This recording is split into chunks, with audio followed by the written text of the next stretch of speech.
Stardisignaal on antud. Alanud on võistluse esimene etapp, mis kuulub selle ala juurde, Eesti ujumise juurde. Ära tuleb juua pool liitrit viina. Stiilipunkte siin koguda ei ole vaja. Tähtis on tempo ja ennekõike muidugi mahud ja veel kord mahud. Ott, muide, kui huvitav fakt, väljaspool seda kuninglikku ala Eesti ujumist on tegu täiskarsklasega. Ütlesin küll, et stiilipunktid siin ei loe, aga soliidsust säilitades ka sellel raskel hetkel näete Märti. Ja siin, millises tempos liigub Ago. Hapukurk, ainus lubatud abivahend. Kohtunikud on sellega hoolega üle vaadanud, et sinna ei oleks pistetud midagi, mis võiks võistlejaid aidata. Ja siin on näha, et võistlejad on üha rohkem teiseks etapiks, distantsiks valmis. Märt, Ago, raske, aga nüüd tuleb meeste tahtejõud mängu. Otil veel raskem, aga ka tema on distantsiks valmis. Mehed lähevad stardipukkidele, tuleb fikseerida stardiasend ja see on võistluse üks raskemaid momente.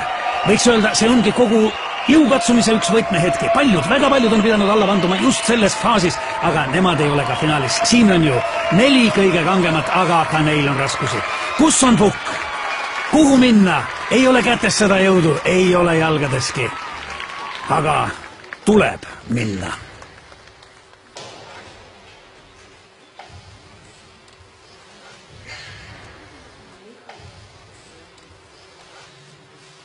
Kas nüüd on kõik kohtunikule meelepärane? Kas võistlejad on stardiasendi kätte saanud? Jah!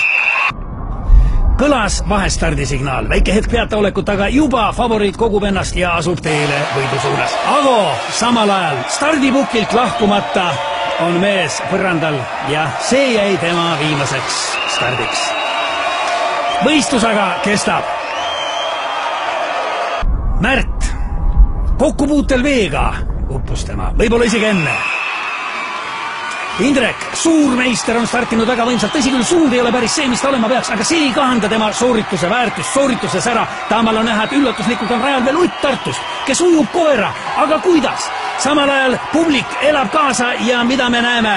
Indrekul on ilmselgeid raskusi ja ruudulik kohtuniku käes näitab võistluse enneaegset lõppu. Ott on võitnud, on uus meister puhtalt sellega, et pidas lõpuni vastu. Rahvas on hullumas, ei ole kedagi, keda see draama ei jätaks ükskõikseks. Milline üllatus, millised emotsioonid!